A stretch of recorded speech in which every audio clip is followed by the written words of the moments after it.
রহমতে চিকিৎসা দেওয়ার পরে অল্পতেই বাচ্চা এসেছিল। আমরা ফেব্রুয়ারি মাসে প্রথম চিকিৎসা দিয়েছি না? আচ্ছা, ইনশাল্লাহ বাচ্চা আসছে, আমরাও খুশি। কিন্তু বাচ্চাটাকে অল্প চিকিৎসাতেই বাচ্চা চলে আসছে, কিন্তু তারপরেও আপনাকে সাবধান থাকতে হবে।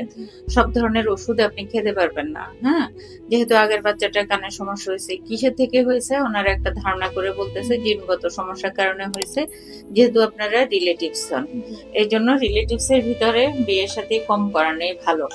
হ্যাঁ, এতে করে জিনগত সমস্যা বেশি হয়।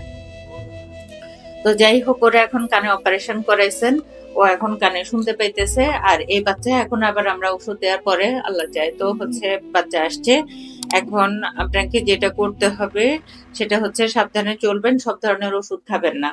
একটা নর্মালি নাপা ট্যাবলেট খাইতে পারবেন ব্যথা হইলে, এর বেশি কোনো ওষুধ খাইতে যাবেন না। যে কোনো ব্যথার ওষুধে বা যে কোনো ধরনের উল্টাপাল্টা ওষুধে বাচ্চার ক্ষতি হইতে পারে।